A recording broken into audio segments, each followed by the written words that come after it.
तो हेलो दोस्तों, आज मैं nuclear slash technique one hit one kill के चैप्टर 9 को एक्सप्लेन करने वाला हूँ। तो चलिए वीडियो को शुरू करते हैं। तो जिनके सामने यहाँ पर सिस्टम ओपन हो जाता है तो वो यहाँ पर उस सिस्टम में देखते हुए बोलता है कि चलो मैं अपने स्तर को बढ़ाने की कोशिश करता हूँ। तो थोड़ी देर की मेहनत के बाद हमें यहाँ पर देखने को मिलता है कि उसका स्तर आगे नहीं बढ़ता है, इसलिए वो ये बात सुनने के बाद काफी ज्यादा उदास हो जाता है। और पीछे हमें देखने को मिलता है कि जो बंदा होता है वो यहाँ पर उस बेहमद लॉर्ड की बॉडी में से वो फ्रूट निकाल रहा होता है। तो उस बंदे को वो फ्रूट मिल जाता है तो वो बंदा यहाँ पर खुशी से चिल्लाते हुए कह रहा होता है कि ये देखो, मुझे लावा फ्रूट मिल चुका है, मेरी किस्मत कितनी अच्छी है। तो वो जिन यहाँ पर उसकी तरफ आते हुए बोलता है कि क्या तुम्हें पता है कि यहाँ पर स्वॉर्डमैन से ग्लास ड्रॉप कहाँ गिर सकता है, और वैसे भी मैं लेवल 20 तक पहुंच चुका हूँ, लेकिन मुझे आगे अपने लेवल को बढ़ाने के लिए उस स्वॉर्डमैन से वेमलब की जरूरत है, उसके बिना मैं अपने लेवल को आगे नहीं बढ़ा सकता। तो वो बंदा यहाँ पर सोचते हुए कह रहा होता है कि स्वॉर्डमैन से वेमलब यहाँ पे गिरते तो है लेकिन उसके चांसेस बहुत कम है। तो वो यहाँ पे बोलता है कि तुम्हें कम से कम तुम्हारे लेवल से 5 लेवल ऊपर के मॉन्स्टर को मारना होगा, तभी उसके मिलने के चांसेस बढ़ सकते हैं। और तुम किस तरीके की तलवारबाजी चाहते हो?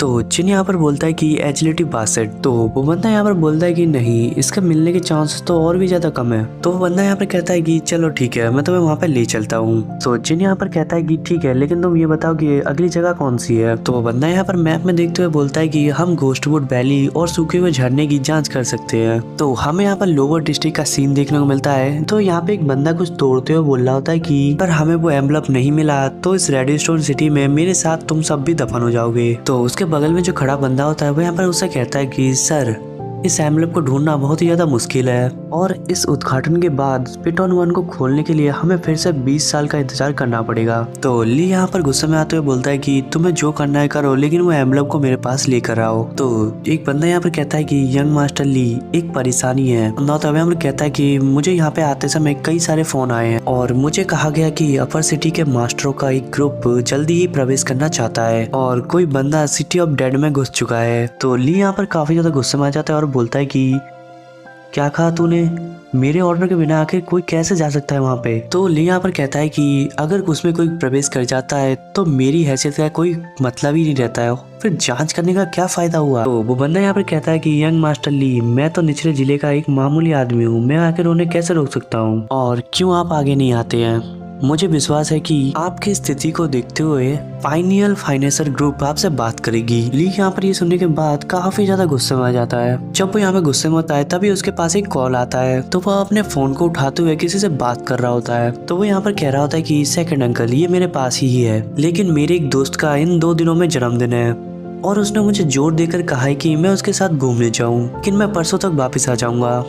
तो वो जो बंदा होता है जिसने कॉल किया होता है वो यहाँ पर कह रहा होता है कि अगर तुम इसे वापस नहीं पाते हो तो तुम्हें वापस आने की भी कोई जरूरत नहीं है, और ये कहते हुए वो यहाँ पर कॉल कट कर देता है। तो ली यहाँ पर किसी और को कॉल करते हुए कह रहा होता है कि अब मैं देरी नहीं कर सकता हूँ। तो वो यहाँ पर किसी से कह रहा होता है कि ओल्ड फैंग, तुम्हें मेरी मदद करनी होगी अपर सिटी से आने वाले लोगों के ग्रुप को रोकने के लिए। तो वो जिस बंदे से बात कर रहा होता है वो यहाँ पर कह रहा होता है कि आखिर तुम क्या सोच रहे हो, यह फ्लाइंग ईगल एम्पायर मेरे फैमिली का है। तो ली यहाँ पर उसे कहता है कि ओल्ड फैंग, मुझे पता है क्योंकि हम एक साथ बड़े हुए हैं, इसलिए मुझे तुम पर पूरा भरोसा है, और वो चीज उस समय खो गई जब मैं तुम्हें निमंत्रण देने के लिए जा रहा था। वो बंदा यहाँ पर एक बिल्डिंग के ऊपर खड़ा होता है और वो यहाँ पे कह रहा होता है कि ली, अगर मैं उन्हें रोकने की कोशिश करता हूँ तो मैं उनके सामने दोषी हो जाऊंगा, और मैंने कुछ भी गलत नहीं किया है।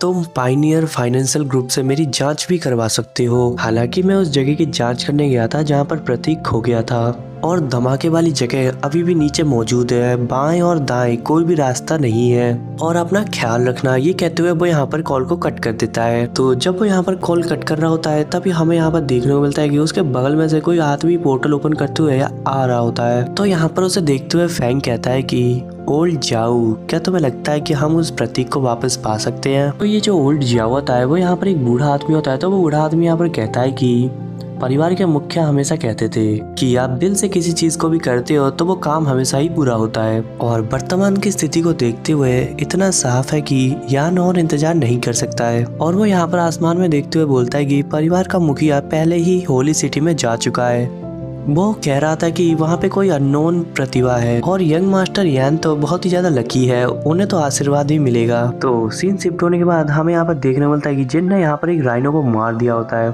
तो जिन यहाँ पर उस प्रतीक को लेते हुए बोलता है कि अगर तुम्हें इसमें से कोई चीज चाहिए तो तुम यहाँ से ले सकते हो। तो वो बंदा यहाँ पर कहता है कि अगर तुम्हें उस सिंह की जरूरत नहीं है तो वो लाकर मुझे दे दो, मेरा पैर जल्दी ही ठीक हो जाएगा। तो जिन यहाँ पर तो उस एमलेट को देखते हुए सोच रहा था कि डीमन स्वॉर्डमैनशिप मुझे नई टेक्निक सीखने की अनुमति दे सकता है। तो ये सोचते हुए वो उस प्रतीक को अपने सिर में लगाता है और तो जिन के ऐसा करते हुए हमें यहाँ पर देखने को मिलता है कि सिस्टम ओपन हो जाता है और हमें बताता है कि कॉन्ग्रेचुलेशन आर्मी ब्रेकर ब्लेड आप सीख चुके हैं। तो जिनकी यहाँ पर आंखें खुलती है और वो सीधे यहाँ पर उस राइनो के सींग पर एक स्लैश अटैक करता है। तो जिनके एक ही स्लैश अटैक से उस राइनो के सींग के 2 टुकड़े हो जाते हैं। तो जिन और वो बंदा यहाँ पर दोनों ही देखते हुए काफी ज्यादा हैरान हो जाते हैं। तो वो बंदा यहाँ पर कहता है कि तुम्हारी कल्टीवेशन काफी ज्यादा फास्ट है और तुम पहले से ज्यादा पावरफुल हो चुके हो। जिन यहाँ पर कहता है कि मुझे अभी और टायर 2 के मॉन्स्टर को मारना होगा, तभी मैं और भी ज्यादा टेक्निक्स को सीख सकता हूँ। तो वो बंदा यहाँ पर ये सुनने के बाद कहता है कि यहाँ पर एक और मॉन्स्टर मौजूद है जिसे हड्डी खाने वाली मछली कहते हैं और वो यहाँ पर इस पानी में है और इसे मारना आसान नहीं है। तो ये कहने के बाद वो यहाँ पर अपने हाथ में एक फिशिंग रॉड को समन करता है। तो वो यहाँ पर उस फिशिंग रॉड को पानी में डालते हुए बोल रहा था कि हम उस बग किंग और इस गेंडे को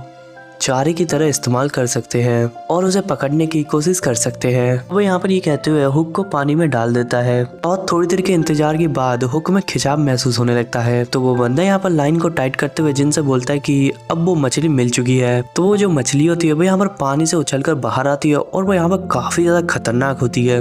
और इसी सीन के साथ आज का ये एपिसोड यहाँ पे खत्म होता है। मिलते हैं नेक्स्ट एपिसोड में।